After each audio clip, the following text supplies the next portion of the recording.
बिस्मिल्लाहिर्रहमानिर्रहीम। अस्सलाम वालेकुम नादरीन, आप यूट्यूब चैनल देख रहे हैं। मैं इमरान खान हूँ। बड़ी अहम खबरें हैं, मैं आपके साथ शेयर कर देता हूँ। सबसे पहले ये है कि पाकिस्तान के अंदर जिस बात का खदशा था वही हुआ डॉलर के साथ।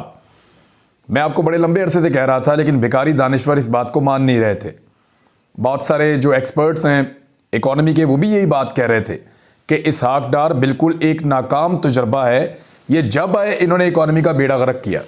सब ये समझा रहे थे, लेकिन भिखारी दानिश्वर मानने को तैयार नहीं थे। पाकिस्तान का मीडिया बज़िद था और मीडिया के बहुत सारे लोग बज़िद थे कि इसहाक डार पता नहीं कौन सा जादू का चढ़ाग रगड़ेंगे और ये हो जाएगा और वो हो जाएगा। यानी यहाँ तक क्या गया कि पता नहीं डॉलर 200 से नीचे चला जाएगा, बहुत नीचे चला जाएगा। डार आ गया, डॉलर डर गया और 10 रुपए का एक फ़र्क डाला था डार ने आने के बाद। और तब से लेकर अब तक, यानी नवाज शरीफ साहब को लंदन में सहाफ़ी कह रहे थे, मियाँ साहब आज 3 रुपए कम हो गया है। तो मियाँ साहब कहते अभी और कम होगा, और इसके ऊपर मुबारकबादें और मिठाइयाँ चल रही थी। और वो सब कुछ क्या हो रहा था? मसनूई तरीके से बैंकों पर दबाव डालकर डॉलर को दबाया जा रहा था, क्योंकि IMF की शर्त है कि आप डॉलर को ढीला छोड़ें, और उनकी शर्त है कि ये 2 नंबरी आप बंद करें और आप मार्केट के मुताबिक, जो इंटरनेशनल मार्केट में डॉलर की असल कीमत है और रुपए की कदर है, उसके मुताबिक आए। अब पाकिस्तान के साथ आज क्या हुआ है, ये जरा खबर आप सुनिए। रुपए की एक रिकॉर्ड बेकदरी हुई है पाकिस्तान में। डॉलर मुकम्मल तौर पे बेलगाम हो गया है। मुल्क की तारीख की बुलंद तरीन सतह पर पहुंच गया है। कीमत में एकदम 24 रुपए से जायद का इजाफा हो गया है। एक्सचेंज कंपनियों की जानिब से डॉलर को आज़ाद करके मार्केट फोर्सेज पर छोड़ने के फैसले से डॉलर की कदर में एकदम बड़ा इजाफा हो गया है। करेंसी की दोनों मार्केटों में अमरीकी करेंसी ने ऊंची उड़ान भर ली है। ओपन मार्केट में डॉलर ने लंबी छलांग लगाई और डॉलर की कदर 12 रुपए के इजाफे से 255 रुपए की सतह पर आ गई है। इंटरबैंक में भी डॉलर की कदर 24.39 रुपए के इजाफे से 255.28 रुपए की सतह पर आ गई है। यानी इस वक्त जो डॉलर की कीमत है, डार साहब ने तो 225 पे रोक कर रखी हुई थी बड़े लंबे अरसे से, लेकिन वो एक्चुअल प्राइस नहीं थी। पिछले 2-4 दिनों में अगर आप देखें तो 225 से लेकर ये 255 तक कीमत पहुंच गई है। यानी लगभग 30 रुपए से ज्यादा का इजाफा डॉलर का ये 2-3 दिन में हो गया है। और एक दिन के अंदर 24 रुपए 39 पैसे का इजाफा डॉलर की कीमत में पाकिस्तान में हुआ है। मार्केट में डॉलर की रसद नहीं है। 250 का हिस्सा पाकिस्तान में डॉलर ने पहली मरतबा अबूर किया है और उस इसहाक डार के दौरे हुकूमत में किया है, जिसको पाकिस्तान के बहुत सारे दानिश्वर और पॉलिटिकल पार्टीज सबसे बड़ा साइंटिस्ट इकोनॉमी का करार देते हैं। अब फाइनेंशियल टाइम क्या कह रहा है पाकिस्तान के बारे में?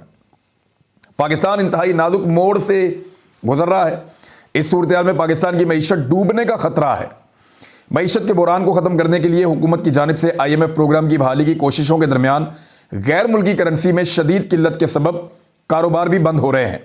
बरतानवी जरीदे की रिपोर्ट के मुताबिक मरकजी बैंक का हवाला देते हुए उन्होंने कहा कि बंदरगाहों पर दरामदी सामान से भरे सैकड़ों कंटेनर, 5700 तो मैंने थोड़े दिन पहले का फिगर आपको बता रहा हूं, फंसे हुए हैं, क्योंकि खरीदारों के पास अदायगी के लिए डॉलर्स मौजूद नहीं है।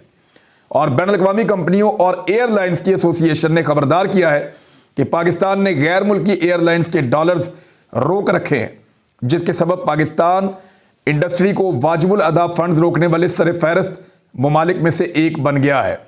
यानी वो मुल्क जो टेक्निकल डिफॉल्ट हो चुके हैं, तकरीबन पाकिस्तान उनके अंदर से सरफहरिस्त है।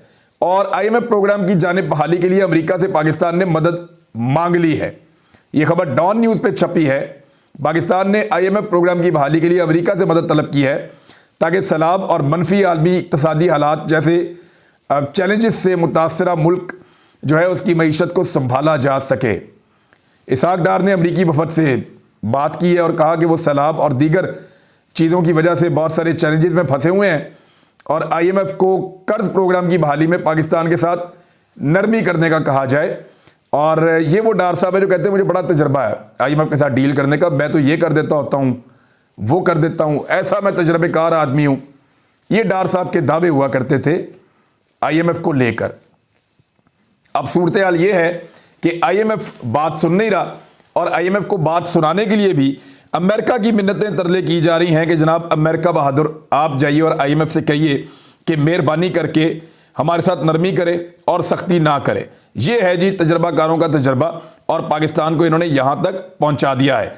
इस वक्त जो है मैं एक और चीज आपके सामने रखता हूं, पाकिस्तान ने कितने पैसे जमा किए थे, कितने पैसे जमा किए थे जाके पैसा खर्च करने के बाद सैलाब मुतासरीन की मदद के लिए, जो इंटरनेशनल एक डोनर कॉन्फ्रेंस टाइप की हुई थी, जिसमें यह कहा गया था कि पाकिस्तान जो है उसको बहुत बड़े चैलेंजेस हैं।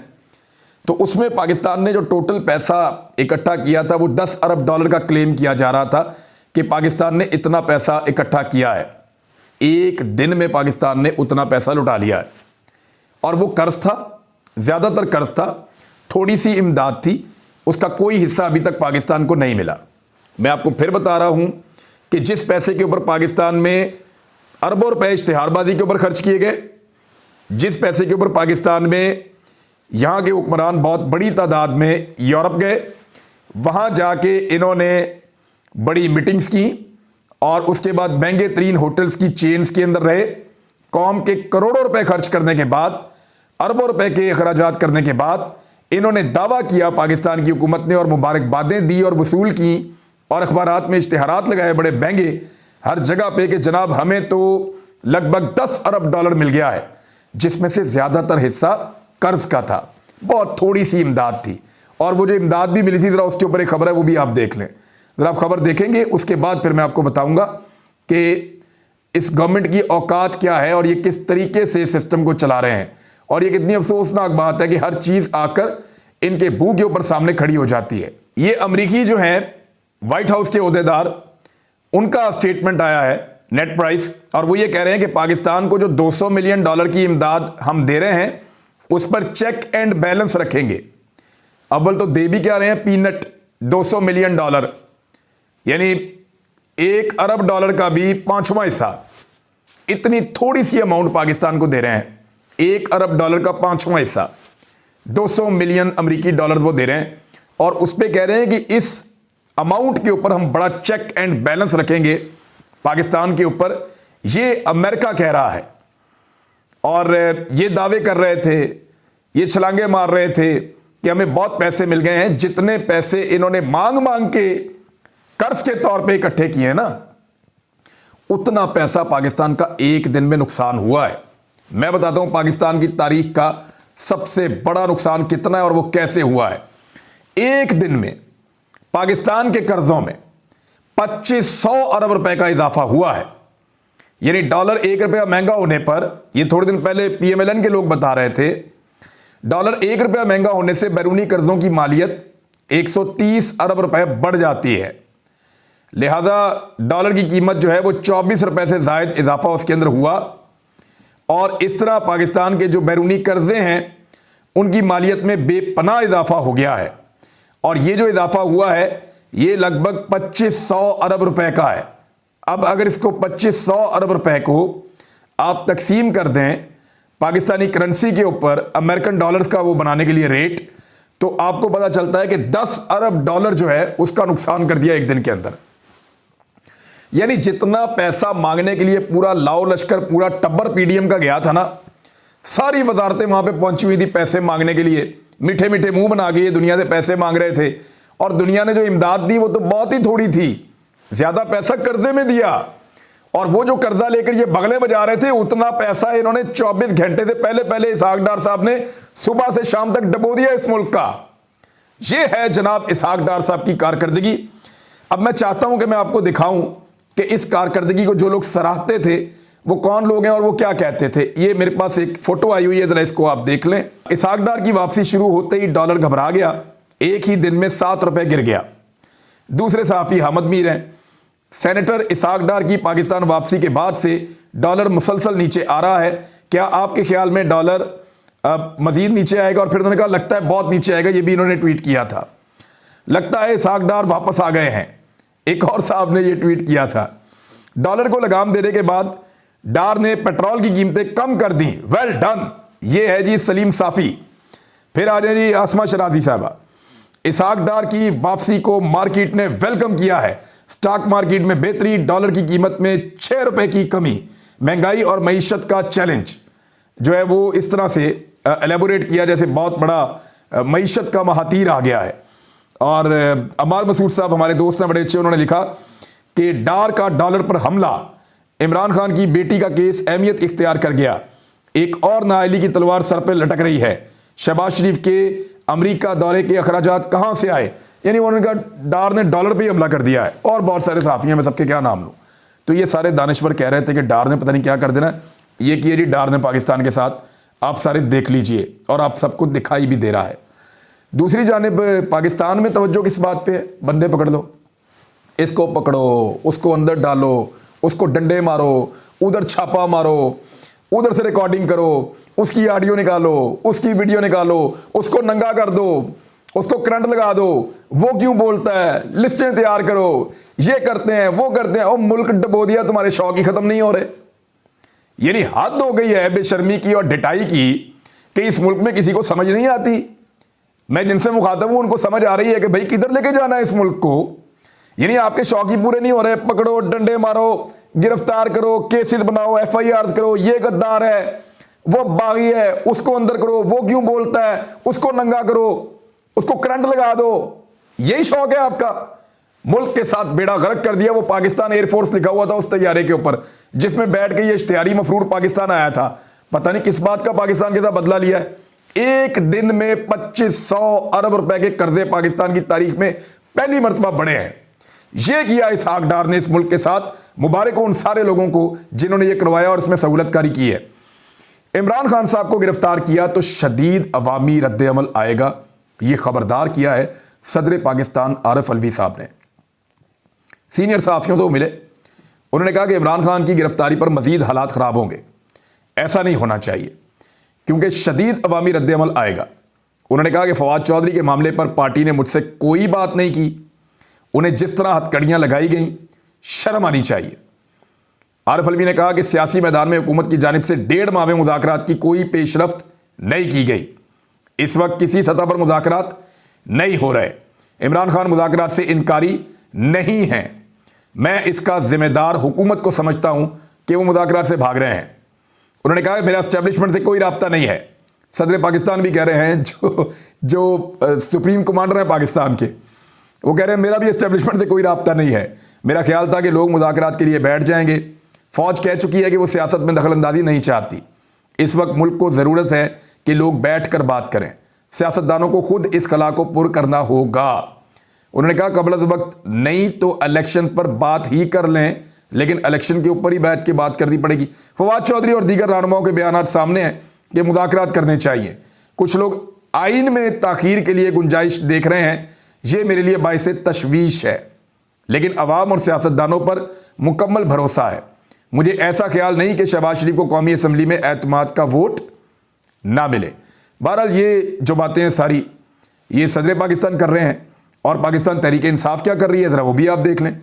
उन्होंने इमरान खान साहब की ज़ेर सदारत एक आला सतही पाकिस्तान तहरीक इंसाफ का इजलास बुलवाया है। मरकजी लीडरशिप उसमें शामिल थी। असद उमर थे, असद कैसर थे, शिबली फराज थे, उमर अयूब थे, यास्मीन राशिद साहिबा थी और दीगर सीनियर रहनुमा थे उसमें। तो इजलास में मौजूदा सियासी सूरत हाल और आइंदा के लाए अमल पर तफसीली बातचीत की गई है और शुरका ने खास तौर पर इलेक्शन कमीशन के रवैये पर तशवीश का इजहार किया है। इजलास में इलेक्शन कमीशन की जानिब से इंतखाबात की तारीख ना मिलने पर हिकमत अमली पर भी गौर किया गया है और मरकजी लीडरशिप की जानिब से फवाद चौधरी और दीगर PTI के रहनुमाओं की गिरफ्तारी और निगरान वज़ीर आला के रवैये के खिलाफ हर फोरम पर आवाज़ उठाने का फैसला किया गया है। इजलास में पार्टी के दीगर रहनुमाओं की मुमकिना गिरफ्तारियों के हवाले से हिकमत अमली पर भी गौर हुआ है। देखें, अदालतों का रास्ता होता है, फिर अल्टीमेटली आपको आखिर में अदालतों के पास जाना पड़ता है और अदालतें ही आपको इंसाफ दे सकती हैं। फवाद चौधरी साहब गिरफ्तार हो गए हैं और वो आज़ादी इजहार राय में गिरफ्तार हुए हैं। देखिए, बहुत फ़र्क होता है। हमारे दानिश्वर ये साबित करना चाहते हैं कि मरियम नवाज, नवाज शरीफ, शहबाज शरीफ, हमजा शहबाज, ये सारे भी तो गिरफ्तार हुए थे और फवाद चौधरी भी गिरफ्तार हो गए, तो इसमें क्या फ़र्क पड़ता है? वो भाई वो करप्शन के केसों में, मनी लॉन्ड्रिंग में, बेईमानी करके मुल्क लूटने में गिरफ्तार हुए थे। उनके पास पैसा है, उसका जवाब नहीं है। बेशुमार पैसा है उनके पास मनी ट्रेल ही नहीं है। और सबके पास, जिनके पास हलाल का पैसा होता है, उनके पास मनी ट्रेल होती है। आप आ जाएं, किसी से भी पूछ लें। यानी मैं 1-1 रुपया मैं बता सकता हूं, मेरा कोई दोस्त है वो बता सकता है, अरबोपति लोग हैं वो बता देते हैं कि जनाब हमने ये पैसा ऐसे बनाया, ये सारी मनी ट्रेल है। इनके पास था ही कुछ नहीं, रिकॉर्ड ही नहीं था। तो ये मनी लॉन्ड्रिंग में, करप्शन में, बेईमानी में, लूटमार में, इन चीजों में, चोरी डकैती में पकड़े जाने वाले में और आजादी इजहार राय के लिए आवाज उठाने वाले में, दोनों केसेस में फर्क होता है। तो फवाद चौधरी को उनके साथ मिलाकर बाज लोग जो है वो दो नंबरी करने की कोशिश कर रहे हैं। हाँ, इरफान सिद्दीकी साहब के केस को अगर आप उठाएं और फवाद चौधरी के साथ आप दिखाना चाहें तो आप दिखा सकते हैं, बिल्कुल दिखा सकते हैं। यानी वहां पे वो भी बोलना चाहते थे आजादी इजहार राय में, वो उसका हक अदा करना चाहते थे, लेकिन उनको दबाया गया और उनको गिरफ्तार किया गया। गलत था। इसी तरह यह भी गलत है और इन दो चीजों को मिक्स नहीं किया जा सकता। सिद्दीक जान ने एक ट्वीट किया, पढ़ के सुनाऊंगा, फिर मैं वीलॉग खत्म करूंगा। कि अदालती मामलात को करीब से देखने वाली एक शख्सियत का कहना है कि जब से chief justice Islamabad high court justice Athar Minallah supreme court गए हैं, तब से मातहत अदालतों के 70% जजेस में वो दमखम नहीं रहा। बेचारे ऐसे डरे हुए होते हैं जैसे किसी ने मार कर बैठाया हो, खौफ के बुतों के गुलाम। ये सदीक जान साहब का ट्वीट है और लोग अब इस तरह सोचना शुरू हो गए। लेकिन एक चीज मैं आपको बताऊं, एतजाज अहसन साहब ने भी कह दिया कि फवाद चौधरी ने ऐसा कुछ नहीं कहा जिसके ऊपर कोई रियासत की कोई तौहीन हो गई है या कोई गद्दारी या बगावत के मुकदमे दर्ज कर लिए जाएं। वैसे भी मैंने आपको पहले भी बताया कि बगावत का मुकदमा जब कभी किसी के ऊपर हो या गद्दारी का हो तो आप समझ लीजिए कि ये करवाने वाले एस्टेब्लिशमेंट के लोग हैं, ताकतवर हल्के हैं, मुक्तदर हल्के हैं, क्योंकि इन मुकदमात का कॉपीराइट किसी और के पास है। अब तक के लिए इतने, अपना ख्याल रखिएगा, अपने चैनल का भी। अल्लाह हाफिज़।